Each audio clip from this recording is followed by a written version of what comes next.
தந்தை பெரியார் திராவிடர் கழகம் ஆவடி நகரக்குழு ஒருங்கிணைத்திருக்கக்கூடிய தேசப்பிதா மகாத்மா காந்தி சுட்டுக் கொல்லப்பட்ட நாள், இந்த நாளினுடைய முக்கியத்துவத்தை விளக்கி நடக்கக்கூடிய இந்த தெருமுனை கூட்டத்தினுடைய தலைவர் உள்ளிட்ட இந்த அவைக்கு என்னுடைய வணக்கம். காந்தி சுட்டுக் கொல்லப்பட்டவுடன் ஒரு தனி மனிதர் சுட்டுக் கொல்லப்பட்டாரா அல்லது ஒரு தத்துவம் சுட்டுக்கொள்ள வீழ்த்த முயற்சி நடந்ததா என்பதுதான் நம் முன்னால் இருக்கக்கூடிய கேள்வி. காந்தி எலும்பும் தோலுமாக இருந்தவர். வெறும் எலும்புல தோல் ஒட்டிக்கிட்டு இருந்தது, அவ்வளவுதான். சும்மா விட்டு இருந்தா இன்னும் கொஞ்ச நாள்ல அவரே இயற்கையில இறந்து போயிருப்பார். அதற்கு மேல அவர்கிட்ட ஒண்ணு இல்லை. ஏனென்றால் கிட்டத்தட்ட 3 முறை உண்ணாவிரத நோன்பு இருந்தவர், உண்ணாமல் இருந்தவர். ஒரு நாள் 2 நாள் அல்ல, பல நாட்கள் தொடர்ந்து உண்ணா நிலையை இருக்கணும்னு அவர் முடிவு பண்ணாருன்னா அதற்கு தன் உடலை தயார் செய்து கொள்வதற்கு உண்ணா நிலை இருப்பதற்கு முன்பு ஒரு 3 நாளுக்கு முன்னாடியே அந்த பட்டினி இருக்கிற பயிற்சியை மேற்கொண்டு விடுவார். நீங்க மருத்துவர்களை சந்தித்து கேட்டு பாருங்கள். அவ்வாறு உண்ணாவிரதம் இருந்தால் உடலினுடைய ஒவ்வொரு உறுப்பும் பாதிக்கப்படும். சிறுநீரகத்தில் இருந்து, ஏன்னா ஒரு உறுப்புக்கு வேலை கொடுக்கணும் இல்லைங்களா, அந்த உறுப்புக்கு நீங்க வேலை கொடுக்கலன்னு வச்சிருங்க. சிறுநீரகம் என்ன செய்யும்? உடம்புல இருக்கிற அழுக்களை எல்லாம் பிரித்து கெட்டதை வெளியேற்றி விடும் இல்லையா? அதுதானே அதோட வேலை. அதுக்கு வேலையே கொடுக்கல. நீங்க சாப்பிட்டா தானே அது அழுக்க வெளியேற்றுறதுக்கு. சாப்பிடவே இல்லை, அப்புறம் அதுக்கு என்ன வேலை? இறைப்பை இருக்குன்னா இறைப்பைக்கு நீங்க வேலையை கொடுக்கலன்னா என்ன நடக்கும்? ரொம்ப நாள் ஒரு வாகனத்தை பணியாற்றாம வச்சிருந்தீங்கன்னா அந்த வாகனம் துருப்பிடிக்குது இல்ல, உடம்பு அவ்வளவுதானே. எனவே காந்தியை சுட்டு இருக்க வேண்டிய அவசியமே இல்லை. தன் உடலை தானே வருத்தி கொண்டவர். ஒரு நாட்டிற்காக, ஒரு மக்களுக்காக அவர் கொள்கையில நமக்கு மாறுபாடு இருக்கலாம், அவர் சொன்ன விஷயங்கள்ல நமக்கு மாறுபட்ட கருத்துகள் இருக்கலாம். ஆனால் அந்த மக்களுடைய ஒற்றுமைக்காக அவர் பாடுபட்டார் என்பதை யாரும் மறுக்க முடியாது. இந்திய தேசம் யாருக்கு என்று கேட்டால் அது பாரசீகர்களுக்கு, சைவருக்கு, வைணவருக்கு, கிறிஸ்துவருக்கு, இஸ்லாமியர்களுக்கு, சுராஷ்டியர்களுக்கு. இந்த தேசம் எல்லோருக்குமானது என்று சொன்னார். அதனால் தேசப்பிதா மகாத்மா சும்மா இல்ல, தேசப்பிதா. இந்த நாட்டில் பிறந்த அத்துணை பேருக்கும் இந்த நாடு சொந்தம் என்று சொன்னதனால் மட்டுமே சுட்டுக் கொல்லப்பட்டவர் தான் மகாத்மா காந்தி. வேற எந்த காரணமும் இல்லை. இந்த நாட்டில் பிறந்த எல்லோருக்கும் இந்த நாடு சொந்தம். கடவுளை நம்பக்கூடியவர்கள் கடவுளை நம்பலாம், கடவுளை நம்பாமல் இருப்பவர்கள் கடவுளை நம்பாமல் இருக்கலாம். கடவுளை இந்த இப்படித்தான் நான் வழிபடுவேன் என்று ஒரு வழிபாட்டு முறையை வைத்திருந்தால் அவர்கள் நினைப்பதை போல் வழிபாடலாம். அதுதானே கண்ணியமிக்க வாழ்க்கைக்கான உத்தரவாதம். எனக்கு ஒரு நம்பிக்கை இருக்கிறது, அந்த நம்பிக்கையை நான் பின்பற்றுகின்றேன். ஆனால் நீங்கள் நன்றாக யோசித்து பாருங்கள். சிவனை நம்புபவர்கள் சிவனுக்கு எதிராக செயல்படலாமான்றதான் என்னுடைய கேள்வி. சிவனை வழிபடக்கூடியவர்கள் சிவபெருமானுக்கு எதிராகவே செயல்படலாமா என்பதுதான்.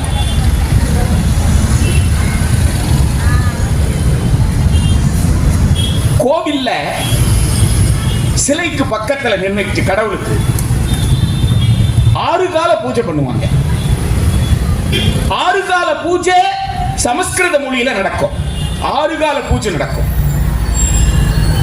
காலையில் இருந்து இரவு வரைக்கும் கடவுளை காலையில கடவுளை எழுப்பி இரவு கடவுளை தூங்க வைக்கிற வரைக்கும் 6 காலத்துக்கு பூஜை நடத்துறாங்க. அவரை திருப்திப்படுத்துவதற்கு என்ன செய்யறாங்க? அப்போ கடவுள் அவங்களுக்கு காட்சி கொடுத்திருக்கணும்ல. யோசித்து பாருங்க. பெரிய புராணத்தை எடுத்து படிங்க. எங்கேயாவது ஒரு இடத்துலயாவது கடவுள் சமஸ்கிருதத்தில் பூஜை பண்ணி கொண்டிருந்த அந்த கடவுளை தொட்டு பூஜை பண்ணுவதற்காக மட்டுமே பிறவி எடுத்தேன் என்று சொல்லிக் கொண்டிருக்கக்கூடிய ஒரு ஜாதியை சார்ந்தவருக்கு கடவுள் கோவில்ல தன்னுடைய உருவத்தை காட்டி இருக்கிறாரா? யோசிச்சு பாருங்க. ஆனால் சிவபெருமான் யாருக்கு காட்சி தருகிறார்? தமிழிலே பாடியவனுக்கு தெருவிலே காட்சி கொடுத்தார். தமிழிலே பாடியவருக்கு தெருவிலே காட்சி கொடுத்தார். சிவபெருமான் எதை உண்டார்? கண்ணப்பர் கொடுத்த மாமிச உணவை உண்டார். கண்ணப்பர் காட்டிலே வேற என்ன செய்ய முடியும்? உணவுக்காக வேட்டை தான் ஆட முடியும். ஆனால் சிவபெருமான் என்ன சொல்றாரு? என் மீது அன்பு வைத்தவன், என் மீது அன்பு வைத்தவன், எனக்காக அவன் உண்ணக்கூடிய உணவை தருகிறான். எனக்காக அவன் உண்ணக்கூடிய உணவை ஏற்றுக்கொள்வதுதான் எது? அவன் அன்பை ஏற்றுக்கொண்டதற்கு அடையாளம். அவர் அன்பை, என் மீது அன்பு கொண்டவன். எனவே கண்ணப்ப நாயனார் ஆக்கினார் சிவபெருமான். ஆனால் அந்த கண்ணப்பரால் இன்று கோவிலிலே பூசாரி ஆக முடியுமா? கண்ணப்பரை சிவபெருமானே ஏற்றுக்கொண்டார். எனவே கண்ணப்பரை பூசாரி ஆக்கு என்று சொன்னதுதான் தந்தை பெரியார். பெரியார் எங்கே நிற்கிறார் என்பதுதான். சிவபெருமானை ஏற்றுக்கொள்கிறார். சிவபெருமானை ஏற்றுக்கொண்டால் அந்த இடத்துல பூசை செய்ய தகுதி பெற்றவன் கண்ணப்பன் தான் என்று சொன்னார் அல்ல. அது உறுத்துது. சென்னை நகரத்துல நீங்க இந்த மயிலாப்பூர் பக்கம், ஆழ்வார்பேட்டு பக்கம் அப்படிலாம் போனீங்கன்னு வச்சுக்கோங்க.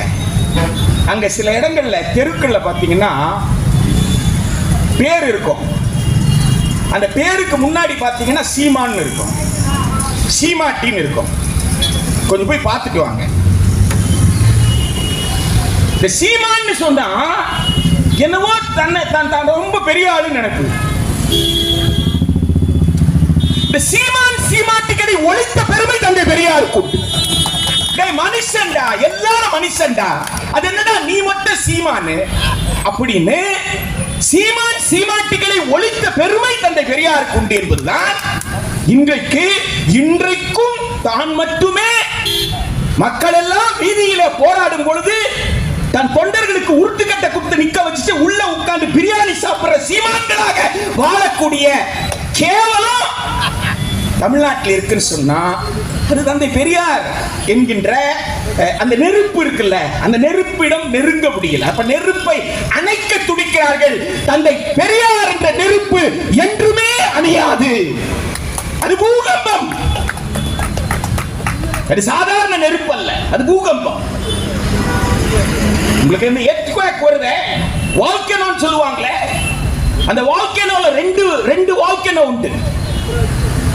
ஒன்று ஆக்டிவ் வால்கனோன்னு சொல்லுவாங்க. ஆக்டிவ் வால்கனோனா அது நெருப்பு எரிஞ்சுக்கிட்டே இருக்கும். அது அணையவே அணையாது.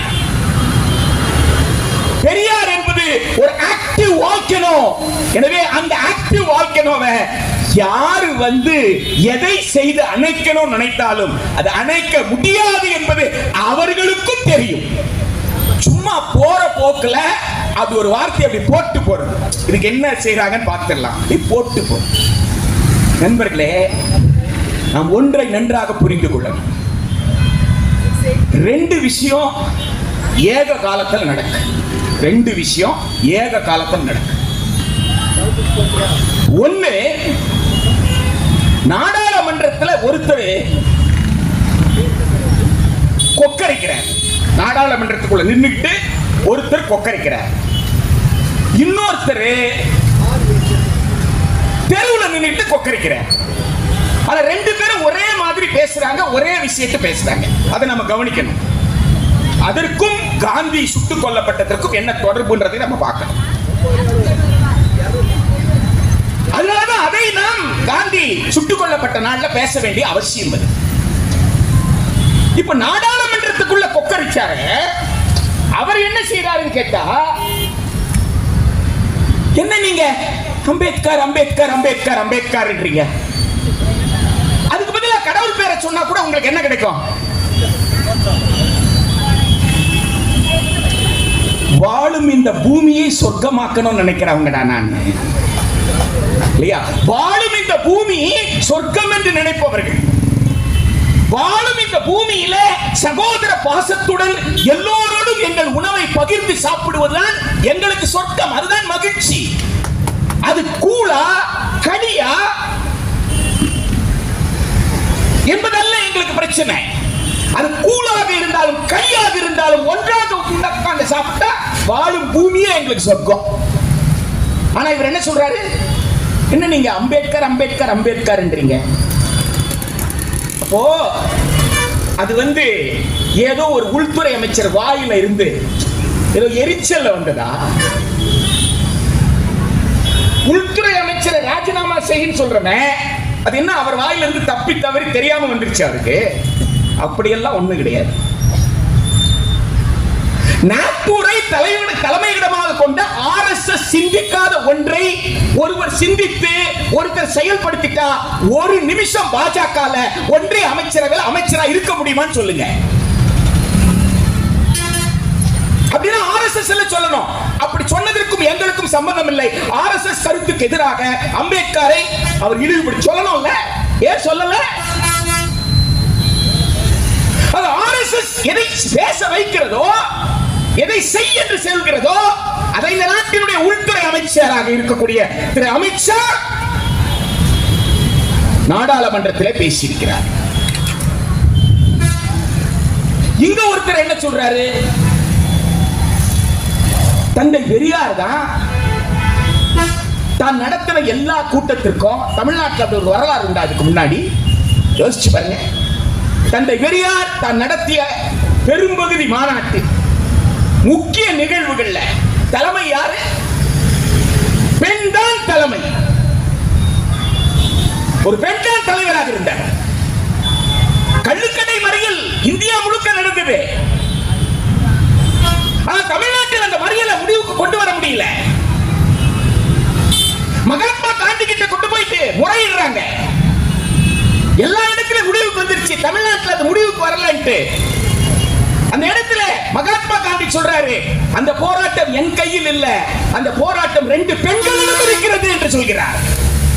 தந்தை பெரியாருடைய சகோதரியும் தந்தை பெரியாருடைய துணைவியாரும் பிடிப்பட்ட தமிழ்நாட்டில் பெண்ணுக்கு எதிராக, பொண்ணுக்கு எதிராக, பெத்த பிள்ளைக்கு எதிராக, பெத்த குழந்தைக்கு எதிராக அப்பா பேசினாருன்னு சொன்னா, தமிழ்நாட்டில் தந்தை பெரியார் தமிழ்நாட்டினுடைய பெண்களுக்கு எதிராக, அவருடைய பேர குழந்தைகளுக்கு எதிராக பேசினார் என்று சொன்னால் எந்த பேர குழந்தையும் எந்த குழந்தையும் தமிழ்நாட்டில் நம்புவதற்கு வாய்ப்பில்லை என்பது அவர்களுக்கும் நன்றாகவே தெரியாமல ஒண்ணு சொல்லல. ஆனா இருந்தாலும் சொன்னார்கள் இல்ல. அப்ப அதற்கும் அங்கே அமித்ஷா பேசுவதற்கும் என்ன தொடர்பு? அதான் நீங்க யோசிச்சு பார்க்கணும்.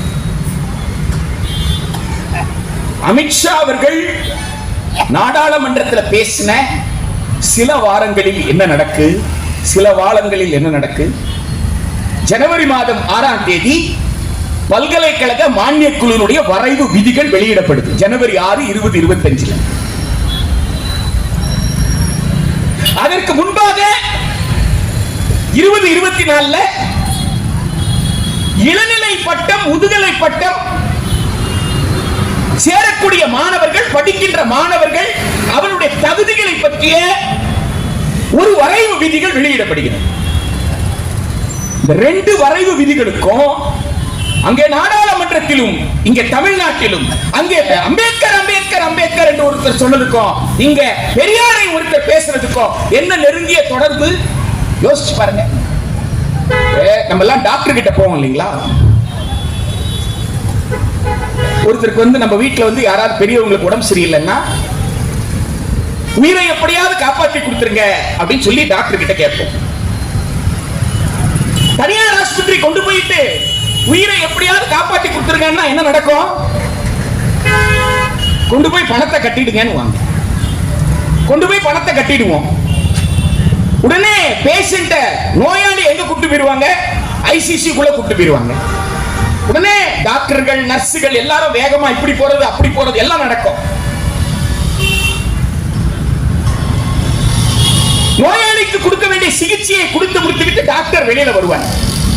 இப்ப டாக்டருக்கு கட்ட வேண்டிய ஃபீஸ் கட்டியாச்சு.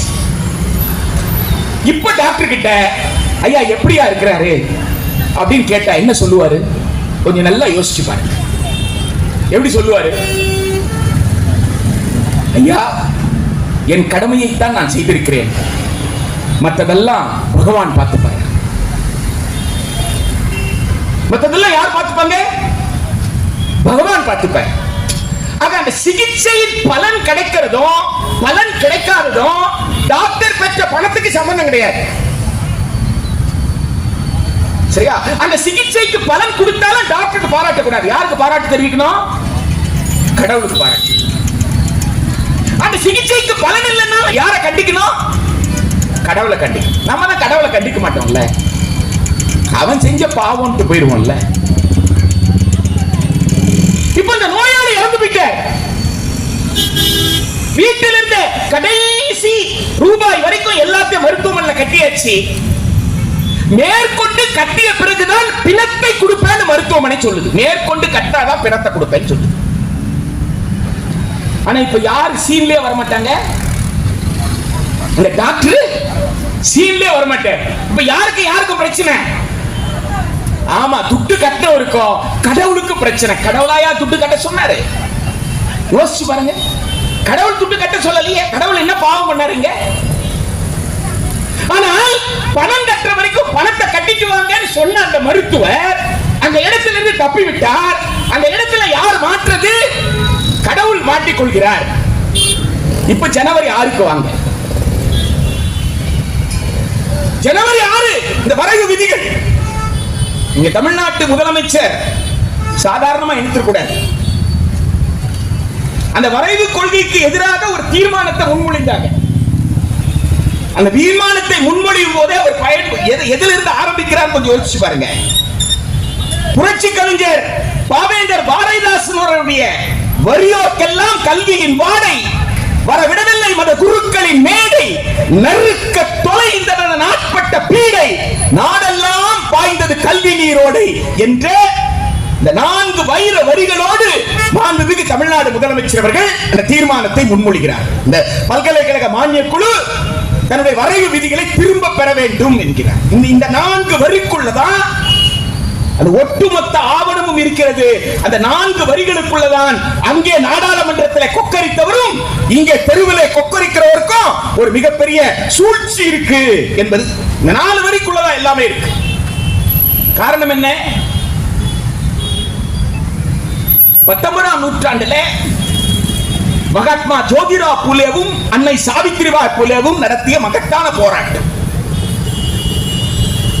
எல்லோரும் படிக்க வரணும் சொன்ன போராட்டம், பெண்கள் படிக்க வேண்டும் என்று சொன்ன போராட்டம், பிராமண சமூகத்தில் பிறந்த பெண்கள் படிக்க வேண்டும் என்ற போராட்டம் பார்ப்பனர் அல்லாத ஜோதிராவ் பூலே நடத்தினார். பிராமணர் சமூகத்தில் பிறந்த பெண்கள் படிக்கணும்னு சொல்லி போராட்டம் நடத்தியது யார்? ஒரு இன்றைக்கு பிற்படுத்தப்பட்ட சமூகம் என்று சொல்கிறோமே, அப்படிப்பட்ட ஒரு பிற்படுத்தப்பட்ட சமூகத்தில் பிறந்த சூத்திரனாக பிறந்த ஜோதிராவ் பூலேவுடைய போராட்டம் பெண்களை படிக்க வைக்க வேண்டும் என்று. பெண்களை படிக்க வைக்க வேண்டும் என்று சொன்ன உடனே பிராமணர்கள் செய்த சூழ்ச்சி என்னன்னு கேட்டா, மகாத்மா ஜோதிராவ் பூலேவும் அவர் மனைவி அன்னை சாவித்திரிபாய் பூலேவும் வீட்டை விட்டு வெளியேற வேண்டிய சூழலை உருவாக்கினார்கள். மகனோ மருமகளோ வீட்டில் இருக்க முடியாது என்ற ஒரு சூழல். கொடுமையை தாங்கி வெளியே வந்தா பள்ளிக்கூடம் நடத்துறதுக்கு யாரும் இடம் கொடுக்கல. இடம் கொடுத்தது பாத்திமா ஷேக்கும் அவருடைய சகோதரர் உஸ்மான் ஷேக்கும். அவங்க சொந்த இடத்தை கொடுத்தாங்க, நடத்துங்க. அன்னை பாத்திமா ஷேக் தான் அன்னை சாவித்ரிபாய் பூலேவை கைப்பிடிச்சு கூட்டு போனது ஆசிரியர் பயிற்சி மேற்கொள்வதற்கு. காரணம், பள்ளிக்கூடம் நடத்த இடம் கொடுத்துட்டாங்க, பள்ளிக்கூடம் நடத்த ஆசிரியர் வேண்டும் இல்ல, பெண்களுக்கு பாடம் நடத்த வேண்டும் என்றால் ஆசிரியர்கள் வர முடியாதுன்னு சொல்லிட்டாங்க. பயிற்சி மேற்கொண்டு வந்துட்டாங்க, இடம் கிடைச்சிருச்சு, இவங்களே ஆசிரியர் ஆயிட்டாங்க. இவங்க பாடம் நடத்த போனா ஊர்ல இருக்கிற மொத்த பயல நின்னுட்டான் எதிரா. சொந்த மாமன், சித்தப்ப, பெரியப்ப உள்ளிட்ட அத்தனை பேரை நிக்கிறான் போக கூடாது என்று. மீறி முன்னேறினால் கையில கிடைச்ச எதுவா இருந்தாலும் அவங்க மேல அடிச்சான். அவர்கள் கொஞ்சம் கூட அசராமல் அடுத்த நாள்ல இருந்து கூட இன்னொரு புடவைய பேப்பர்ல சுற்றி எடுத்துட்டு போயிட்டாங்க. நீ என்ன வேணாலும் அசிங்கப்படுத்து, நீ மலத்தடி சாணத்தடி என்ன வேணாலும் அடி. கொண்டு போன புடவைய துவைத்து காய வைத்து விட்டு உடுத்திய புடவைய அவங்க செய்த அந்த அபிஷேகம் போறதுக்கு உடுத்தி காய வைத்து விட்டு தான் கொண்டு போன புடவைய உடுத்தி கொண்டு பாடம் நடத்துவாங்க. திரும்பவும் மாலை நடக்கும் பொழுது இதே பூசை நடக்கும். இதுதான் அன்னை சாவித்ரிபாய் பூலேவோட போராட்டம், சும்மா இல்ல. 19ஆம் நூற்றாண்டுல அன்னை சாவித்ரிபாய் பூலேவும் மகாத்மா ஜோதிரா பூலேவும் நடத்திய போராட்டம் தான் இன்று ஆண்களும் பெண்களும் படிச்சுட்டு இருக்கிறோம். இல்லன்னா இன்னொரு 200 நூற்றாண்டு கழித்து தான் நடந்திருக்கும். 20ஆம் நூற்றாண்டு நடந்திருக்க. நண்பர்களே, அந்த போராட்டம் மகாராஷ்டிராக்குள்ள சுருங்கி விடாமல் அந்த போராட்டத்தை வீறு கொண்டு தமிழ்நாட்டில் ஒரு ஈரோட்டு பூகம்பம் தான் கிளறிவிட்டது. அந்த போராட்டத்தை வீரியத்தோடு தமிழ்நாட்டில் நடத்தியது மட்டுமல்ல, அந்த போராட்டத்தை இந்தியா முழுக்க சமத்துவத்திற்கான போராட்டமாக, சுயமரியாதைக்கான போராட்டமாக, சமூக நீதிக்கு போராட்டமாக மாற்றியது தந்தை பெரியார். 20ஆம் நூற்றாண்டிலே 19ஆம் நூற்றாண்டிலே நடந்த போராட்டத்திற்கு வீரியத்தோடு 20ஆம் நூற்றாண்டிலே நடப்பதற்கு மிக முக்கிய காரணம் தந்தை பெரியார். தந்தை பெரியாருடைய சுயமரியாதை இயக்கம் தான் நீதி கட்சி ஆட்சியில நீங்க Tamil Nadu educational elementary education act, அது கீழ இருக்கிற ரூல்ஸ் MER வாங்க, மெட்ராஸ் எஜுகேஷனல் ரூல்ஸ் வாங்க. நீங்க அந்த பழைய ரூல்ஸ் எடுத்து படிச்சு பாருங்க.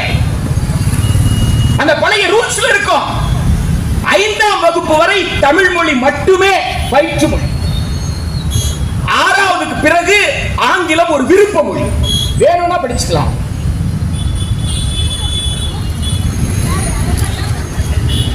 சில பஞ்சாயத்துகளில் மதிய உணவோடு, சென்னை மாநகராட்சியில் மதிய உணவோடு சிந்தனை சிற்பி சிங்காரவேலர் அவர்கள் மிக முக்கிய பங்காற்றினார். அல்லது தெளிந்த அறிவு வேண்டும் என்று சொன்னால், மூளை நன்றாக வேலை செய்ய வேண்டும் என்று சொன்னால் உடல் ஆரோக்கியமாக இருக்கணும். அப்ப அதற்கு சத்துணவு கொடுக்கிறோம். சத்துணவு என்ற வார்த்தையை சிங்காரவேலர் பயன்படுத்தினார்.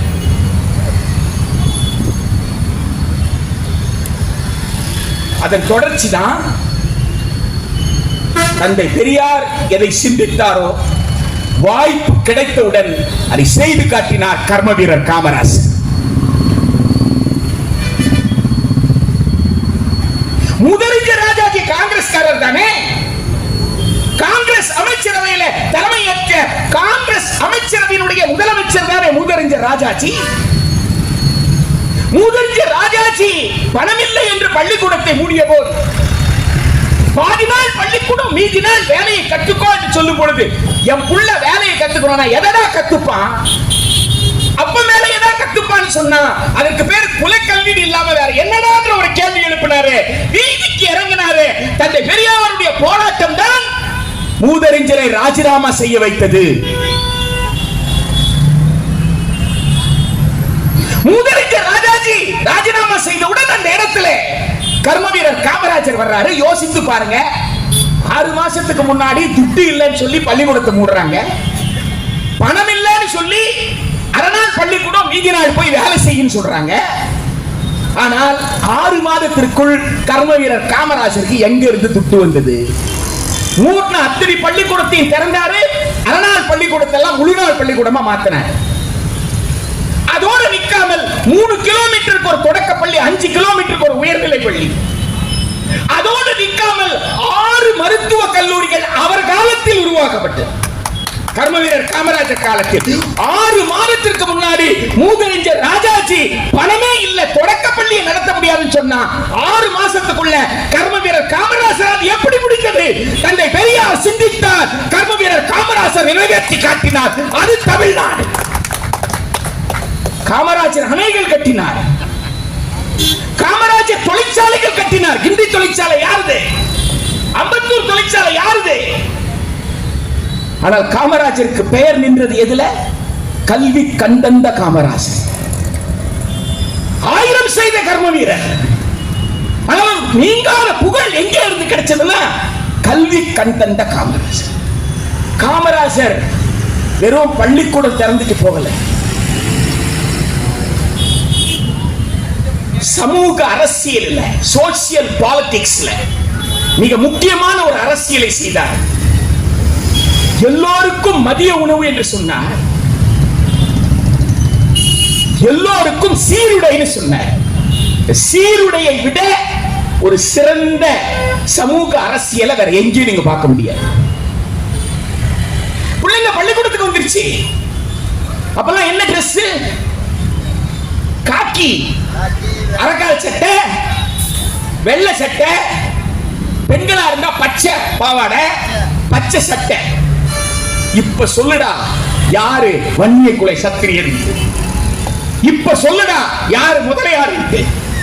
இப்ப சொல்லுடா அவர் நாடாரா, செட்டியாரா, கோணாரா, பறையரா, பல்லரா? யாரு சொல்லு. அது அரசு பள்ளி மாணவன் என்ற அங்கீகாரத்தை தமிழ்நாட்டு மக்களுக்கு கொடுத்தது கர்ம வீரர் காமராஜர். கொடுக்க வைத்த சிந்தனையை விதைத்தது தந்தை பெரியார். சும்மா இல்ல. என்ன மதிய உணவுனா சாதாரணமா நினைச்சீங்களா? எல்லா சமூகத்தை சேர்ந்த ஒன்னா சாப்பிடுறாங்க. நேத்து சுந்தரவடிவேல் ஐயா, நேத்து சுந்தரவடிவேல் உடைய வாழ்க்கை வரலாறு எடுத்து படிச்சு பாருங்க. கர்ம வீரர் காமராஜர் காலத்தில் இந்த இயக்குனர் பள்ளிக்கூடத்துக்கு காலை கூட்டத்துக்கு போனா சொல்லுவாரு, ஒன்றாய் படிப்போம் நன்றாய் படிப்போம் சொல்லிட்டுதான். ஒன்றாய் படிப்போம் நன்றாய் படிப்போம். மதியம் வரைக்கும் இருப்பாரு. ஆய்வுக்கு போனாருன்னா மதியத்துல குழந்தைகளோடு உட்காருவார் சாப்பிடுறதுக்கு. இயக்குனர் சாப்பாட்டுல கை வச்சு சாப்பாடு ஒரு பிடி எடுத்த உடனே சொல்லுவார், ஒன்றாய் உண்போம் நன்றாய் உண்போம். குழந்தைகள் சொல்லணும், ஒன்றாய் உண்போம் நன்றாய் உண்போம். ஜாதி இல்ல, மதம் இல்ல, மனிதர்களாக உழைக்கின்ற வர்க்கமாக அந்த குழந்தைகளை கட்டமைத்த பெருமை தந்தை பெரியாருக்கு உண்டு. சும்மா இல்லை. முதுகெலுத்தோர்ல ஜாதியின் பெயரால் கலவரம் நடந்த உடனே கர்ம வீரர் காமராஜர் கைது நடவடிக்கை மேற்கொண்ட உடனே அந்த இடத்திற்கு போய் அமைதி காத்த தலைவன் தந்தை பெரியார் சிங்கம் என போய் நின்றார். அந்த இடத்துல மக்களை ஒற்றுமைப்படுத்தினார். வெட்டி சாவாடா நாம பிறந்தோம், நீயும் உழைக்க தந்தையினுடைய பிள்ளை, அவனும் உழைக்கிற தந்தையினுடைய பிள்ளை, உழைப்பாடி பிள்ளைகள் கத்தி எடுத்து குத்திக்கலாமா? பேசுற துணிவு, ரத்த கலரியாக இருந்த பூமியில பேசுற துணிவு அன்றைக்கு யாருக்கு இருந்தது? தந்தை பெரியாருக்கு. சும்மா இல்ல நண்பர்களே. இப்போ என்ன பிரச்சனை? பெரியார் என்ற சிந்தனை இருக்கிற வரைக்கும் நீங்க ஜாதிய பகிரங்கமா வளர்க்க முடியாது. பெரியார் என்ற சிந்தனை இருக்கின்ற வரைக்கும் அங்கொன்றும் இங்கொன்றுமாக ஜாதிய கலவரத்தை நடத்தலாம், அங்கொன்றும் இங்கொன்றுமாக ஜாதி பேர்ல கொலையை செய்யலாமே தவிர ஒட்டுமொத்த சமூகமும் தமிழ்நாட்டுக்கு உத்தரப்பிரதேசத்துக்கும் என்னையா வித்தியாசம் நீங்க கேட்கலாம். தமிழ்நாட்டுக்கும் பீகாருக்கு என்ன வித்தியாசம் நீங்க கேட்கலாம். எந்த ஜாதியை சேர்ந்தவன் இங்கே ஒரு திமிர் பிடிச்ச ஒரு கொலையை செய்கிறானோ, ஒரு தவறை செய்கிறானோ, அதே ஜாதியை சேர்ந்தவன் தான் அவனை எதிர்ப்பான். அதுதான் பெரியார் பூமி. அது உத்தரப்பிரதேசம் நடக்குமா?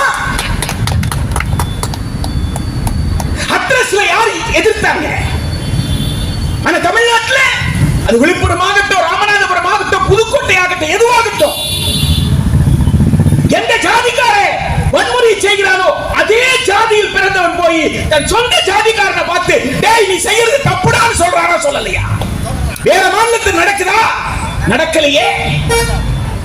எனவே பெரியார் என்ற கருத்தியல் இருக்குல்ல, அந்த பெரியார் என்ற கருத்தியல் ஒரு பகுத்தறிவு கருத்தியல். ஆங்கிலத்தில் நம்ம பயன்படுத்துற வார்த்தை ரேஷனல். ரேஷனல்னா சயின்ஸ், அறிவியல்.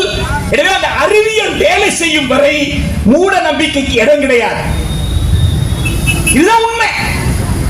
அப்ப அந்த அறிவியல் செயல்பாட்டில் இருந்து மக்களை விலக்க வேண்டும் என்றால் அந்த அறிவியல் செயல்பாட்டை மக்களை ஈடுபட செய்த தந்தை பெரியாரை நாம அந்த நெருப்பை அணைக்கணும். அதான் இந்த அறிவியல் நெருப்பை நிச்சயமாக அணைக்க முடியாது. இப்ப ஜனவரி 6, ஜனவரி 6 என்ன செய்யுது? அதான ரொம்ப முக்கியம். ஜனவரி 6 என்ன செய்யுது? ஜனவரி 6 அவங்க கொடுத்திருக்கிற அந்த வரைவு விதிகள் இருக்குல்ல, அந்த வரைவு விதிகள் இந்திய அரசமைப்பு சட்டம் இந்தியாவிற்கு தந்திருக்கக்கூடிய கூட்டாட்சி தத்துவத்தை தகர்த்தெறிகிறது. அண்ணல் அம்பேத்கர் சொல்றாரு 1949 நவம்பர் 25ஆம் தேதி இந்த அரசமைப்பு சட்டத்தின் மீது நீங்க எல்லாம் ஒரு குற்றச்சாட்டை வைக்கிறீங்க. இந்த அரசமைப்பு சட்டம் மாநிலங்களை ஒரு நகராட்சி நிலைக்கு சுருக்கிவிட்டது. அந்த அதிகாரத்தை எல்லாம் பறித்து நீங்கள் ஒன்றிய அரசுக்கு கொடுத்ததா சொல்றீங்க. அது உண்மை இல்லை என்று சொல்கிறார். நீங்கள் சொல்வது உண்மை அல்ல. இது கூட்டாட்சி தத்துவத்தின் அடிப்படையில் உருவான அரசமைப்பு சட்டம். இந்த அரசமைப்பு சட்டத்தால் அவ்வாறு மாநிலத்தினுடைய உரிமையை பறிக்கவே முடியாது. ஏனென்றால் மாநிலத்திற்கு தந்திருக்கிற உரிமை என்பது ஒன்றிய அரசால் கொடுக்கப்படல, அரசமைப்பு சட்டத்தால் கொடுக்கப்பட்டிருக்கு. States do not get the rights from the union government. The right is given by the Constitution of India to the state government. அதான் 246 அட்டவணை 7 அதிகார பகிர்வு, டிவிஷன் ஆஃப் பவர்ஸ். இறையாண்மை தமிழ்நாடு சட்டப்பேரவைக்கு உண்டு, இறையாண்மை நாடாளுமன்றத்திற்கு உண்டு, இறுதி இறையாண்மை மக்களிடம் உண்டு. டிடி கிருஷ்ணமாச்சாரி பேசுறாரு. அரசியலமைப்பு சட்டத்தினுடைய விவாதத்தை தொகுத்து பேசுகின்ற நேரத்தில் அந்த அம்பேத்கருக்கு முன்னாடி பேசின ஒரு சிலர்ல ஒருத்தர் டிடி கிருஷ்ணமாச்சாரி. எனக்கு மகிழ்ச்சி என்னவென்றால் இந்த நாட்டிலே இருக்கிற மக்களை அதிகாரப்படுத்தி இருக்கிறது இந்த அரசமைப்பு சட்டம் என்று சொல்கிறார். அந்த அம்பேத்கர் தலைமையில் இருந்த அந்த டிராஃப்டிங் கமிட்டி, அந்த வரைவு குழு, அந்த குழு எழுதிய அந்த அறிக்கை, அந்த அரசமைப்பு சட்டம் இந்திய மக்களிடம் அதிகாரத்தை கொடுத்திருக்கிறது. இறையாண்மை, sovereignty, the ultimate sovereignty is with the people of India. இந்திய மக்களிடம் இறையாண்மை இருக்கிறது. மக்களிடம் இருக்கிற இறையாண்மை தான் தான் தேர்ந்தெடுக்கும் பிரதிநிதி மூலமாக அரசுக்கு மக்கள் தருகிறார்கள். எனவே அரசு தவறு செய்தால் மக்கள் என்ன செய்வாங்க? நான் இந்த கொள்கைக்காக உன்னை தேர்ந்தெடுக்கவில்லை, எனவே நீ செய்வது தவறு என்று அரசை தட்டி கேட்க, அரசின் கொள்கைக்கு எதிராக போராட இறையாண்மை பெற்ற மக்கள் இந்திய மக்கள். வெறும் வாக்காளர்கள் அல்ல, ஓட்டர்ஸ் அல்ல, sovereign power. The people have the sovereign power. This is my country. இது என் நாடு, இது என் மக்கள். என் நாட்டுக்கு எதிராக நான் தேர்ந்தெடுத்த அரசு செயல்படுமையானால் அந்த அரசை பதவியிலிருந்து விலக்குவதுதான் என் வேலை. எனக்கு அந்த வேலை இருக்கு, எனக்கு அந்த பொறுப்பு இருக்குன்னு அந்த அரசமைப்பு சட்டத்தில் வரைவை ஏற்றுக்கொண்டு கையெழுத்து போட்டாங்களே நவம்பர் 26, 1949. கையெழுத்து போடுறதுக்கு முன்னாடி நவம்பர் 25 அம்பேத்கர் சொல்றார். என்ன சொல்றார் தெரியுமா? இந்த நாட்டிலே நாம் 1972 பிறகு திராவிட முன்னேற்ற கழகத்தில் இருந்து திரு எம்ஜிஆர் அவர்கள் வெளியே வந்து தேர்தல் பிரச்சாரத்தில் அவர் பேச்சு 70களில் கேட்டவங்களுக்கு காதுல ஒலிச்சுக்கிட்டே இருக்கும். அவர் குரல் என்ன சொல்லுவாரு? மக்களால், மக்களுக்காக, மக்களின் ஆட்சி, மக்களாட்சி. யார் சொன்னது? புரட்சி தலைவர் எம்ஜிஆர் அவர்கள். ஆட்டோக்கள்ல, சைக்கிள்கள்ல அன்னைக்கு வந்து இந்த கோன் ஸ்பீக்கர்னு சொல்லுவாங்கல்ல, 2 கோன் ஸ்பீக்கர் வச்சுட்டு இந்த 70களில் காதலை யாரெல்லாம் நான் கேட்டேன், காதலை யாரெல்லாம் கேட்டிருப்பீங்களோ உங்களால் மறக்கவே முடியாது. மக்களுக்காக, மக்களின், மக்களால் தேர்ந்தெடுக்கப்பட்டு நடத்துற ஆட்சி தான் மக்கள் ஆட்சி என்று பேசும். அதனாலதான் ஒரு மக்கள் திலகம். அம்பேத்கர் அவர்கள் சொல்கிறார்கள், நவம்பர் 25 சொல்றார், in India we have established a democracy. சில கூறு கேட்டவனுங்க என்ன சொல்றாங்கன்னு கேட்டா, இது ஐரோப்பாவிலிருந்து இறக்குமதியாச்சு, இது அமெரிக்காவிலிருந்து இறக்குமதியாச்சு. ஆனால் அம்பேத்கர் ரொம்ப தெளிவா சொல்றாரு, எப்பா புத்தர் தான்ப்பா முதல்ல உலகத்திலேயே ஜனநாயகத்தை பின்பற்றிய ஜனநாயகவாதி. அவர் சங்கம் தாயா உலகத்திலேயே மிகச்சிறந்த ஜனநாயகத்திற்கான அமைப்பாக திகழ்ந்தது. எனவே நாம் உருவாக்கி இருக்கிற ஜனநாயகம் என்பது 2500 வருஷ போராட்டம் யான்ற so laboriously created என்ற உழைப்பு என்றார். உழைப்புன்னா நாமெல்லாம் எப்படி எடுத்துக்கூடாது, ஏதோ இந்த 2.25 வருஷம் உழைப்பு அல்ல. 2.25 வருஷம், 2500 வருஷம் உழைப்பு. இது ஒரு சட்டமாக எழுதி கொண்டு புத்தர் சொன்னதை ஒரு நாட்டின் சட்டமாக மாற்றுவதற்கு 2500 வருஷம் நாம் என்ன செய்ய வேண்டியது இருக்கு? போராடி இருக்க வேண்டியது இருக்கு. எனவே இந்த ஜனநாயகம் மக்களால், மக்களுக்காக, மக்களின் ஆட்சி. Of the people, by the people, for the people. Of the people, மக்களால், மக்களுக்காக, for the people, மக்களின் ஆட்சி, by the people. Of the people, for the people, by the people. ஆனா நீங்கெல்லாம் தந்தை பெரியார் திராவிட கழகம் ஜனவரி 30 நடத்துற இந்த கூட்டத்தை போல அப்பப்போ நீங்கெல்லாம் கூடி நீங்கெல்லாம் இதை சிந்திக்காம இருந்துட்டா நாமளே என்ன செய்வோம்னா இதை மறந்துடுவோம்ப்பான்ற, இதை மறந்துடுவோம்ப்பா. அப்போ of the people, by the people, for the பீப்புள்ன்றதுல நமக்கு சோறு மறந்து போயிடும்ல. மக்களால், மக்களின், மக்களுக்காக என்று மறந்து போயிட்டு எவனாவது ஒருத்தன் வருவான், வர்றவன் என்ன தெரியுமா சொல்லுவான்? இது மக்களுக்கான ஆட்சி, அதுதான் மக்கள் ஆட்சின்னு சொல்லுவான். It is democracy means for the people சொல்லுவான். எதை ரெண்டு விட்டுருவான்? ஆஃப் த பீப்புள்ன்றத விட்டுருவான், பை த பீப்புள்ன்றத விட்டுருவான். மக்களின், மக்களால் என்பதை விட்டுவிட்டு மக்களுக்காக அப்படின்னு ஒருத்தர் சொல்ல வருவான். அப்ப மக்களுக்காக நான் சிந்திக்கிறேன், மக்களுக்கு எது நல்லதோ நான் பேசுறேன். அதுக்கு அப்படிதானே 2500 வருஷமா பேசிட்டு இருந்தீங்க. அது ஒழிச்சுதான் நீ ஒண்ணு சிந்திக்க வேண்டாம், நீ சும்மா இரு, நாங்களே சிந்திச்சுக்கிறோம்.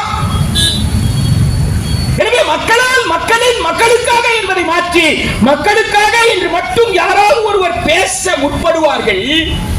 அப்படி பேச முற்பட்டால் அவர் பயன்படுத்துற வார்த்தை do not be tardy.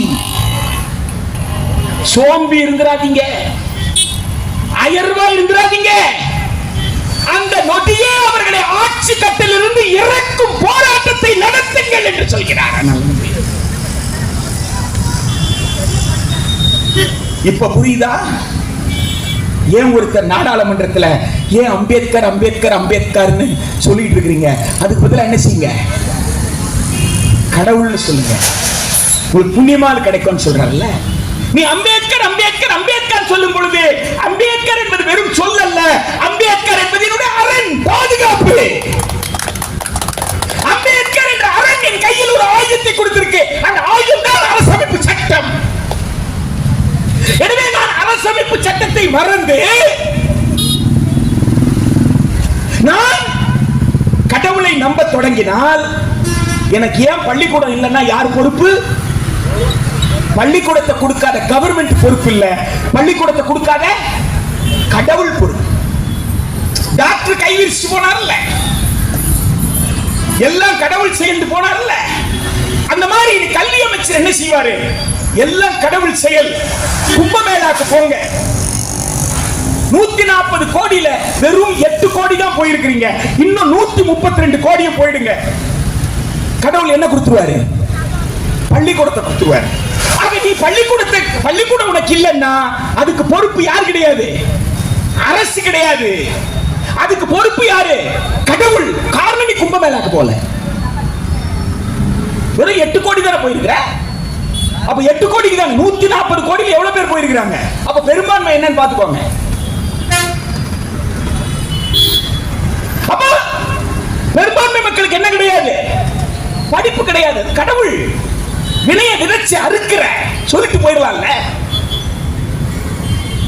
அப்ப அரசமைப்பு சட்டம் என்கின்ற அரண், உனக்கு ஒரு அரண் இருக்கு என்று உன்னை நினைவுபடுத்திக் கொண்டே இருப்பதற்கு அந்த அரசமைப்பு சட்டத்தின் பிரிவு கூறு 41 எடுத்து படுறா. அரசின் பொருளாதாரம் மேம்பட்டால் அரசு கல்வியை உரிமையாக கொடுக்கணும்னு எழுதி வச்சிருக்கு. Right to education, right to work, வேலைக்கான உரிமை 40 இன்னைக்கு தேதி வரைக்கும் இருக்கு. Directive principles of state policy. 43 living wages பத்தி பேசுது. மினிமம் வேஜஸ் அல்ல, குறைந்தபட்ச கூலி அல்ல. குறைந்தபட்ச கூலின்றது அடுத்த நாள் காலையில உயிரோடு எழுந்து வர்றதுக்கான கூலி. லிவிங் வேஜஸ்ன்றது கண்ணியமிக்க வாழ்க்கைக்கான கூலி, ஊதியம். கண்ணியமிக்க வாழ்க்கை வாழ்வதற்கு தேவையான ஊதியத்தை கொடுன்னு சொல்லுது. 38 என்ன தெரியுமா சொல்லுது? 39 என்ன தெரியுமா சொல்லுது? போலீஸ் கான்ஸ்டபிளுக்கும் டிஜிபிக்கும் சம்பளத்துல பெரிய வித்தியாசம் இருக்க கூடாதுன்னு சொல்லுது. போய் டிஜிபியே கேளுங்க, என்னையா அப்படியா சொல்லி இருக்கு? 38 அப்படி எழுதி வச்சிருக்காயா அப்படி கேட்டு பாருங்க. சம்பளத்துல பெரிய கான்ஸ்டபிளுக்கு அதே வயிறு தான், கான்ஸ்டபிளுக்கு அதே குடும்பம் தான், டிஜிபிக்கு அதே வயிறு தான், அதே குடும்பம் தான், 2 பேருக்கு சமம் தான். அப்ப கண்ணியமிக்க வாழ்க்கைனா அவருக்கு எப்படி 4 மடங்கு சம்பளம், இவருக்கு எப்படி 4ல 1 பகுதி சம்பளம்? நான் கேட்கல, அரசமைப்பு சட்டத்தில் கூறு 38 கேக்குது. அப்ப டிஜிபியை பார்த்து இந்த கேள்வியை கேட்கறதுக்கு ஒரு கான்ஸ்டபிளுக்கு யார் உரிமை கொடுத்திருக்காங்க? அரசமைப்பு சட்டம் கொடுத்திருக்கா? யோசிச்சு பாருங்க. ஒரு தெருப்பு இருக்கக்கூடிய துப்புரவு தொழிலாளி அவருக்கும் சென்னை மாநகராட்சி ஆணையருக்கும் மிகப்பெரிய சம்பள வித்தியாசம் இருக்க கூடாது. 38 சொல்லலையா? போய் படிச்சு பாருங்க. 39 என்ன தெரியுமா சொல்லுது? சொத்து குவிய கூடாதுன்னு சொல்லுது. சொத்து ஒருத்தன்கிட்ட குவிய கூடாது. அது எப்படி? உலகத்தின் 10 பணக்காரர்களில் 2 பேர் இந்தியர்கள்.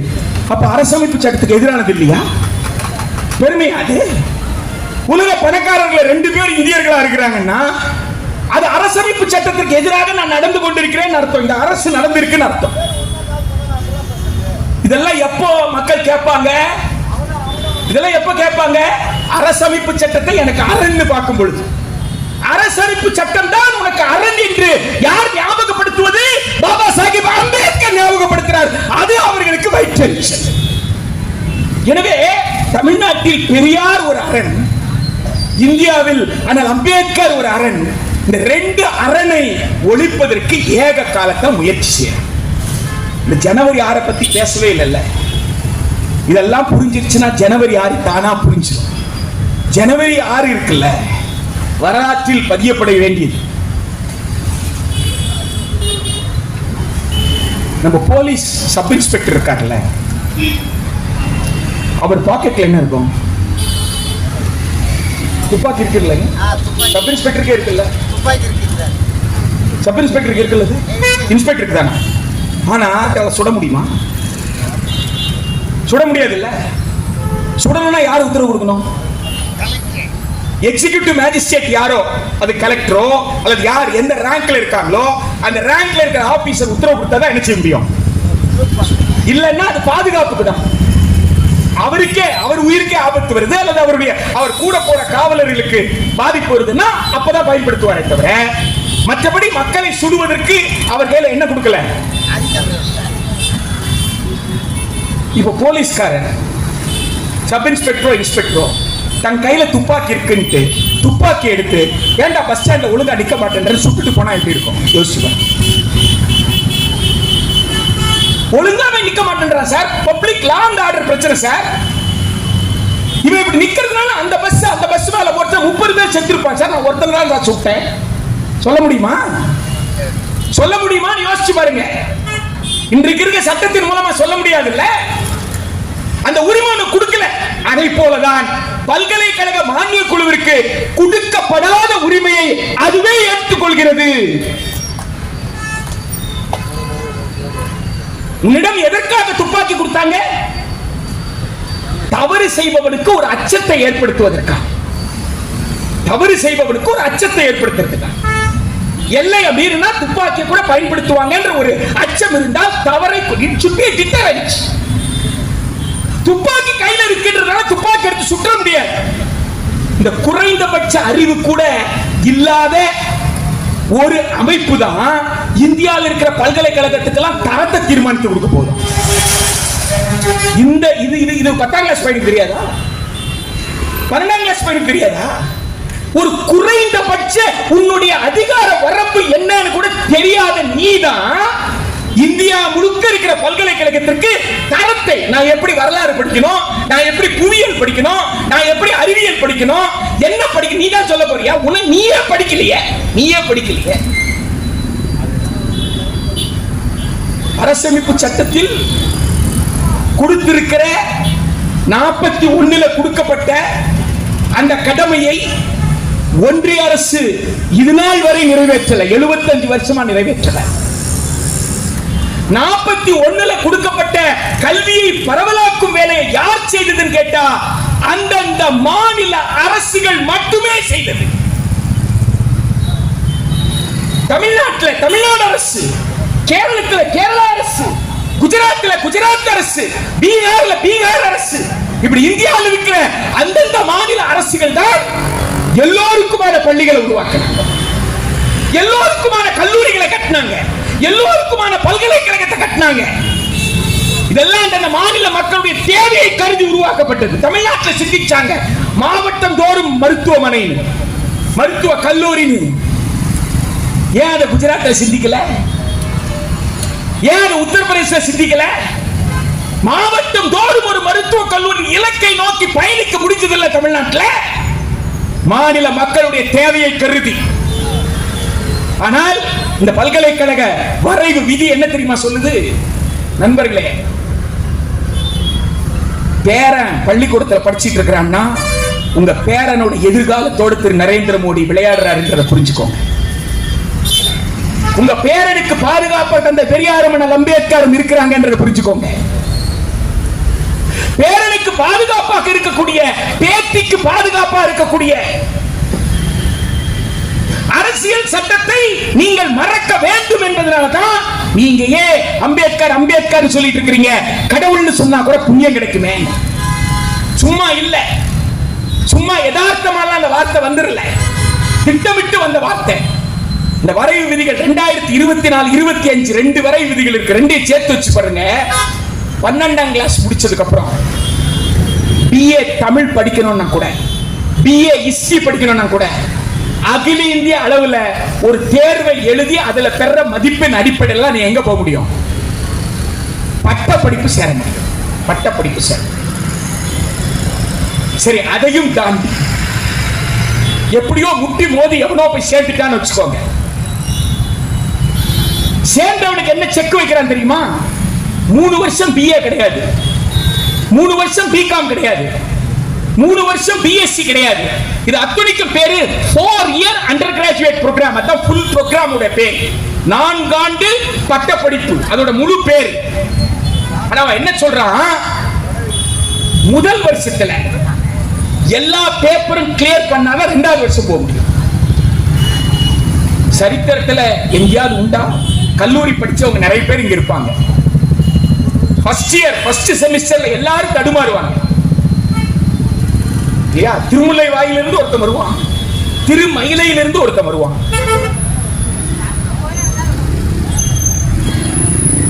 ஆவடி அம்பத்தூர்ல இருந்து ஒருத்தன் வருவான், மாம்பழத்திலிருந்து ஒருத்தன் வருவான். எல்லாரும் ஒன்னா படிக்கிற இடம் தானே. அது போல தமிழ்நாடு முழுக்க இருந்து ஒன்னா படிக்கிற இடம் தானே. கிணறுவாங்கல்ல. ஒருத்தர் பண்பாட்டும் இன்னொருத்தர் பண்பாட்டும், ஒருத்தர் மொழியும் இன்னொருத்தர் மொழியும், ஒருத்தருடைய நடவடிக்கை இன்னொருத்தர் நடவடிக்கையும் ஒன்றோடு ஒன்று ஒட்டாமல் நிற்குமே. அந்த இடத்துல ஒரு சப்போர்ட் சிஸ்டம் தேவைப்படுது இல்ல. என்ன சொல்றான்? First year all paper pass பண்ணாதான் எங்க போக முடியும்? செகண்ட் இயர் போக முடியும். சரி ரைட். இப்போ நான் ஆல் பேப்பர் பாஸ் பண்ணிட்டேன். உடனே அவன் சொல்றான், ஆல் பேப்பர் பாஸ் பண்ணிட்டப்பா, நீ ரொம்ப புத்திசாலிப்பா, நீ அடுத்த வருஷம் என்ன செய்யணும்? செகண்ட் இயர் நல்லா படிக்கணும். தந்தை பெரியார் செகண்ட் இயர் நீ நல்லா படிக்கணும். ஆனா ஆர்எஸ்எஸ் அப்படி கிடையாது. ஆர்எஸ்எஸ் சிந்திக்கிறதே நரேந்திர மோடி தலைமையில் இருக்கிற அமைச்சரவை செய்யும். யூஜிசி வரைவு என்ன தெரியுமா சொல்லுது? இல்ல ஆர்எஸ்எஸ் சொல்லணும், இந்த வரைவில் எனக்கு உடன்பாடு இல்லைன்னு சொல்லணும். ரெண்டுத்துல ஏதாவது ஒண்ணுதான். யூஜிசி வரைவு என்ன தெரியுமா சொல்லுது? டேய் ஃபர்ஸ்ட் இயர் பாஸ் பண்ணிட்டல்ல, எவ்வளவு கஷ்டப்பட்ட நீ, கஷ்டமா இருக்குன்னு புரிஞ்சுக்கிட்டல்ல, அப்புறம் ஏன் சர்டிபிகேட்டோட போயிடு. ஃபர்ஸ்ட் இயர் முடிச்சா சர்டிபிகேட்டோட போயிடு. உடனே என்ன சொல்? Exit entry, multiple exit, multiple entry. எப்படி வேணாலும் உள்ள போலாம், எப்படி வேணாலும் உள்ள வரலாம். உடனே நமக்குள்ள என்ன நடக்கும்? எப்ப வேணாலும் உள்ள போலாம், எப்ப வேணாலும் வெளில வரல. இப்ப நான் வெளில போயிட்டு என்ன செய்யறேன்? திருப்பி வந்துக்கிறேன். இதுதான் நினைக்க தோணும். ஏன்னா 18 வயசு, வீட்டுல அப்பா அம்மா படுற கஷ்டம், கொஞ்சம் வேலை செஞ்சுட்டு திருப்பி வந்து படிக்கலாமே. அங்கதான் ஒரு புள்ளி வச்சிருக்கிறேன். அந்த வரைவை எடுத்து படிச்சு பாருங்க. சூழ்ச்சி அங்கதான் புரியும். ஏன் அந்த அம்பேத்கர் தேவைப்படுறாரு அங்கதான் புரியும். ஏன் தந்தை பெரியார் தேவைப்படுறாரு அங்கதான் புரியும். ஏன் அந்த அம்பேத்கரின் தந்தை பெரியாரும் குறி வைக்கிறார்கள் அங்கதான் புரியும். என்ன தெரியுமா சொல்றான்? அங்க இருக்கிற கிரெடிட்ல 40 கிரெடிட்டுக்கு டைம் லிமிட் இருக்கு. அது எக்ஸ்பைரி ஆயிடுச்சுன்னா அதுக்கப்புறம் நீங்க செகண்ட் இயர் சேர முடியாது. முடிஞ்சிருச்சு கதை. ஆனா போகும்போது என்ன சொல்றான்? நீ சர்டிபிகேட் நான் சும்மா அனுப்பலையே, நான் டிஸ்கண்டினியூ அனுப்பலையே, சர்டிபிகேட் ஏண்டா ஐடிஐல நான் வாங்குற ட்ரேட் சர்டிபிகேட்டும் நீ பிஏல ஃபர்ஸ்ட் இயர்ல கொடுக்கிற சர்டிபிகேட் ஒண்ணாடா? இண்டஸ்ட்ரியல் ட்ரைனிங் இன்ஸ்டிடியூட்ல போயிட்டு ஒரு வயர்மேன் சர்டிபிகேட் வாங்கினா லைசென்ஸ் கிடைக்குமா கிடைக்காதா? பிஏ ஃபர்ஸ்ட் இயர் முடிச்சு வெளியில வந்தா நீ கொடுக்கிற சர்டிபிகேட் வச்சு நான் என்ன செய்யறது? யோசிச்சு பாருங்க. செகண்ட் இயர் முடிச்சு வந்தா டிப்ளமா கொடுப்பாங்க. செகண்ட் இயர் முடிச்சு வந்தா டிப்ளமா கொடுப்பாங்க. ஏண்டா 3 வருஷம் பாலிடெக்னிக்ல பாஸ் பண்ணிட்டு வர்றானே, அவனுக்கு பி லைசென்ஸ் கிடைக்காது. எலக்ட்ரீஷியன் ஆகிறதுக்கு லைசென்ஸ் கிடைக்கும். அது ஸ்கில்ட் லேபர். அது நீ 2வது வருஷம் பிஏ, 2வது வருஷம் பிஎஸ்சி, 2வது வருஷம் பிகாம் வெளியில வந்தா நீ கொடுக்கிற டிப்ளமா வச்சிட்டு என்னடா பண்றது? 3வது வருஷம் வந்தா அப்போ நீ வெளில போலாம். அப்போ உனக்கு என்ன கொடுப்பாங்கன்னா டிகிரி கொடுப்பாங்க. ஏண்டா மொத்த கோர்ஸுக்கு பேரு 4 இயர் கோர்ஸ். 3வது வருஷம் டிகிரி கொடுப்பேன்ற. இப்ப அதுக்கப்புறம் அடுத்த ஐஏஎஸ் ஐபிஎஸ் அல்லது வந்து உயர்கல்வி, அதுக்கு எது மினிமம் குவாலிஃபிகேஷன்? 3 வருஷம் டிகிரியா 4 வருஷம் டிகிரியா? டிகிரிக்கு பேர் 4 வருஷம் வச்சிருக்கிற. எனக்கு 3 வருஷத்துல 3 இயர் டிகிரி கொடுக்கிற. 4 வருஷம் முடிச்சா ஹானர்ஸ் டிகிரின்னு சொல்ற. இப்போ ஹானர்ஸ் டிகிரி அடிப்படை தகுதியா அல்லது 3 வருஷம் டிகிரி அடிப்படை தகுதியா? சொல்லல.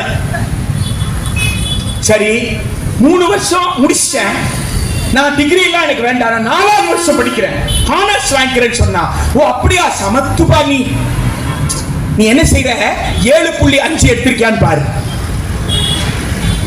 யாராவது காலேஜ் ஸ்டூடெண்ட் இருந்தா அவர்கிட்ட போயிட்டு cumulative grade point 7.5 உன் காலேஜில் எத்தனை பேர் எடுத்தான்னு கேளுங்க, தெரிஞ்சிடும் கணக்கு.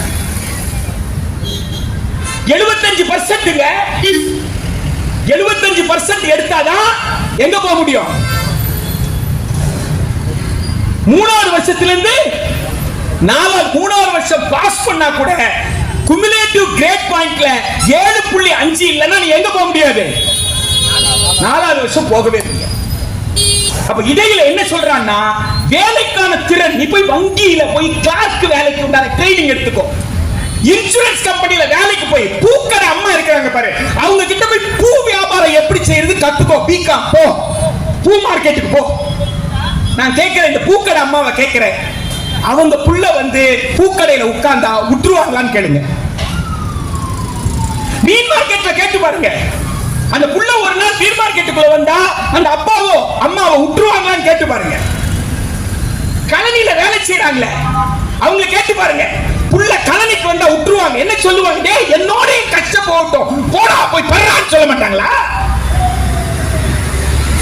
பிகாம் படிச்சா பிசினஸ் கத்துக்கலாமா? என்ன பிசினஸ்? பூ விக்கிற பிசினஸ், துணி கடையில பிசினஸ்.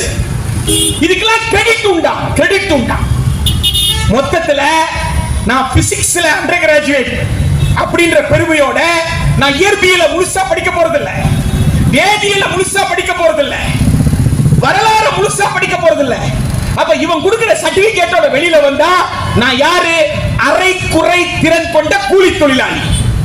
அப்ப பல்கலைக்கழகம் கூலி தொழிலாளியை தான் உருவாக்க போகுதுன்னா, அப்ப அவன் என்ன சொல்றான்? பேராசிரியருக்கு, உதவி பேராசிரியருக்கு எதுக்கு பிஹெச்டி? அதனால என்ன சொல்றான்னா, எம்ஏ 55 மார்க் இருந்தாலே நீ உதவி பேராசிரியர் ஆயிக்கலாம், உனக்கு பிஎஸ்சியே தேவையில்லை. ஏன்னா நீ பிசிக்ஸ் கத்து கொடுக்க போறது இல்லையே. 3 வருஷம் படிப்புல 2 வருஷம் படிப்பு, 1 வருஷம் தான் அவங்க பூக்கடையில போயிட்டு பூ விக்க கத்துக்க போறாங்களே. அவங்க தான் போய் பேங்க்ல போய் கிளார்க் வேலை கத்துக்க போறாங்களே. அப்புறம் எதுக்கு அந்த பேராசிரியர்? அது வேற ஒரு படி மேல போய் என்ன சொல்லிட்டாங்க? Professor of practice. தொழில் அனுபவம் இருக்கிற யார் வேண்டுமானாலும் கல்லூரியில் பேராசிரியராக வரலாம். கல்வியல் தகுதி இருக்கணும் அவசியம் கிடையாது. அப்போ பாடம் நடக்க போறது இல்ல, பேராசிரியருக்கு தகுதி கிடையாதுன்னா அப்ப துணைவேந்தருக்கு மட்டும் எதுக்கு தகுதி? அதனாலதான் என்ன சொல்லிட்டான், எந்த நிர்வாகத்திற்கு தலைவராக இருந்தாலும் அடிப்படை கல்வி தகுதி இருக்குமே, ஆனால் அவர் துணைவேந்தராக வந்துக்கலாம். அவர் ப்ரொஃபஸரா இருக்கணும், கிளாஸ் ரூம்ல போய் பாடம் நடத்தி இருக்கணும், அவருக்கு மாணவர்னா என்னன்னு தெரியணும், அதெல்லாம் கிடையாது. ஒரு வைஸ் சான்சலர் ஒரு பில்டிங் கட்டுறாருன்னா, வைஸ் சான்சலர் வந்து ஒரு லெபார்டரி கட்டுறாருன்னா, அவர் கல்வியாளராக இருந்தா எப்படி யோசிப்பாருன்னா, இது தாவரவியலுக்கு உண்டான ஆய்வுக்கூடம், எனவே அந்த ஆய்வுக்கூடம் இவ்வாறு இருக்க வேண்டும் யோசிப்பாரு. இன்ஜினியர் என்ன சொல்லுவாரு? ஐயா இந்த மாதிரி கட்டினா பணம் அதிகமா செலவாகும். உடனே அந்த துணைவேந்தர் சொல்லுவாரு, எப்பா பணத்தை பத்தி கவலை இல்லப்பா, ஒரு தாவரவியல் அறிஞனுக்கு உண்டான ஆய்வுக்கூடம் அது என்ன கட்டடமா, அது இப்படித்தான் கட்டணும்னு. ஆனா நிர்வாக ரீதியில ஒரு முடிவெடுத்தா என்ன சொல்லுவாங்கன்னு கேட்டா, எது குறைந்த கட்டணத்தில் கட்ட முடியுமோ அப்படி கட்டிடுவாங்க. இதுதான் யாரு வேண்டாமா துணைவேந்தர் ஆவதற்கும் ஒரு கல்வியாளர் துணைவேந்தர் ஆவதற்கும் இருக்கிற அடிப்படை வித்தியாசம். அப்ப யாரு வேண்டாம் துணைவேந்தர் ஆளான்னு சொன்னதுக்கு அப்புறம் நியமிக்கிறது மட்டும் எதுக்கு கவர்மெண்ட்? அதையே நானே பாத்துக்கிறேன். கடைசியாக ஏன் மகாத்மா காந்தி அவர்கள் கொலை செய்யப்பட்டார்கள்? ஏன் இன்று தந்தை பெரியாரும் அண்ணல் அம்பேத்கரும் தொடர்ந்து கொலை செய்யப்படுகிறார்கள் என்பதை நீங்க புரிந்து கொள்ளுங்கள். அவங்க என்ன சொல்ல வர்றாங்கன்னு கேட்டா, வைஸ் சான்சலர் தேடுதல் குழு இருக்குல்ல, இந்த தேடுதல் குழுக்கு விசிட்டர் ஆர் சான்சலர்னு கொடுத்துருக்காங்க. இந்த விசிட்டர் யாருன்னா குடியரசுத் தலைவர். விசிட்டர் வந்து குடியரசுத் தலைவர். குடியரசுத் தலைவர் அரசமைப்பு சட்டத்தின்படி குடியரசுத் தலைவரால் தானாக எந்த முடிவு எடுக்க முடியாது. 10ஆம் கிளாஸ் பையனுக்கு நல்லா தெரியும், சிவிக்ஸ் படிக்கிறவங்க பொலிட்டிக்கல் சயின்ஸ் படிக்கிறவங்க தெரியும். 10ஆம் கிளாஸ் பையனுக்கு தெரியும், குடியரசுத் தலைவர் தானாக எந்த முடிவு எடுக்க முடியாது. பிரதமர் தலைமையில் இருக்கிற அமைச்சர்களுடைய பரிந்துரையின் பேர்ல தான் யாரு. அப்ப விசிட்டர்னா எதுக்கு? ஒன்றிய பல்கலைக்கழகத்துக்கு, ஹைதராபாத் சென்ட்ரல் யூனிவர்சிட்டிக்கு, திருவாரூர்ல இருக்க மத்திய பல்கலைக்கழகத்துக்கு, இது போன்ற மத்திய நிறுவனத்திற்கு விசிட்டர் யாரு? பிரசிடென்ட். எனவே பிரசிடென்ட் எடுக்க மாட்டாரு. யார் முடிவு எடுப்பாரு? பிரதமர் தலைமையில் இருக்க அமைச்சர்கள் முடிவு. அப்போ அவர் முடிவு எடுக்காம எதுவும் நடக்காது. ஸ்டேட் யூனிவர்சிட்டி இருக்குல்ல, அப்ப ஸ்டேட் யூனிவர்சிட்டி யாரா? சான்சலர். சான்சலர் பிரைவேட் யூனிவர்சிட்டிக்கு யாரான்னா முதலாளி, அவர் தானே இருப்பாரு. வேந்தர் யார் இருப்பாரு? தனியார் பல்கலைக்கழகத்தில் வேந்தர் யாரா இருப்பாங்க? முதலீடு செய்யறவங்க தான் இருப்பாங்க. அப்ப அந்த முதலாளியை என்ன செய்யலாம்? நியமித்துக் கொள்ளலாம். இப்ப அரசு கல்லூரிக்கு, அரசு பல்கலைக்கழகத்துக்கு யார் வேந்தர்? ஆளுநர். இப்ப அரசு பல்கலைக்கழகத்திற்கு யார் துணைவேந்தர் தேர்தல் குழு அமைக்கணும்? நியாயமா பார்த்தா தனியார் முதலாளிகள் நியமித்துக் கொள்ளலாம்னா இங்க யார் நியமிக்கணும்? மாநில அரசு நியமிக்கணும். ஆனா இங்க யார் நியமிக்க போறாரு? சான்சலர். யாரு? கவர்னர். இன்னைக்கு போட்டிருக்காரு மதுரை காமராஜர் பல்கலைக்கழகத்திற்கு நான் தேடுதலை குழுவை அமைக்கிறேன். நான் அமைத்த குழுவை இன்னும் யூஜிசி வரக்கூட இல்ல, இன்னும் வரைவில் தான் இருக்கு.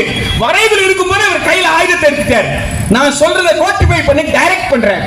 யாரு? நம்ம ஊர் ஆளுநர், X IPS officer mister R. N.. Ravi.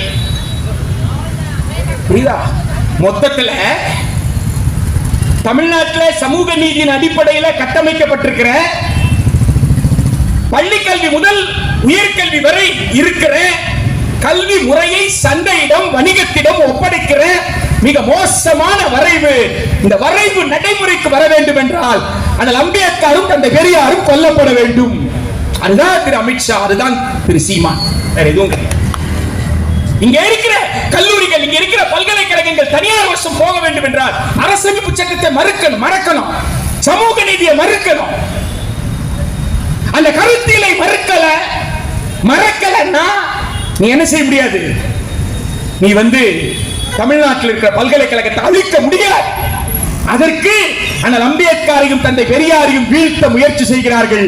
எனவே நெருப்பின் குஞ்சுகளாக இருக்கும் நாம், நெருப்பின் வாரிசுகளாக இருக்கும் நாம் எங்கள் அரசமைப்பு சட்டத்தை காப்போம் என்று வீறு கொண்டு எழுவோம். அதற்கு தந்தை பெரியார் திராவிட கழகம் கூட்டம் அக்கினி குஞ்சாக இருக்கட்டும். நம்முடைய சுயமரியாதையை, நம்முடைய சமூக நீதியை இழக்க மாட்டோம் என்று கூறி நன்றி பாராட்டி அமர்கிறோம். 500 கோடி மக்கள், 450 கோடி மக்கள் உள்ள உலகம்னா அதில நாமெல்லாம் காத்து மராட்சி கீழ் மக்கள், ஈன ஜாதி மக்கள், ஆந்திர மக்கள் மேல ஜாதி, பொம்பளை எல்லாம் விவசாயி மக்கள். சாஸ்திரப்படி, கடவுள் கட்டளைப்படி எவன் சிந்திச்சா அதனால மக்களிடத்துல பெரிய வேலை செய்ய வேண்டியது. பத்திரிட்டு போட்டு ஆகாது, மருந்துகளுக்கு கொடுத்து ஆகாது, கிணிக்கணும். மேஜர் ஆபரேஷன் பண்ணாதான் நம்ம குட்டி உருப்படி ஆகும்.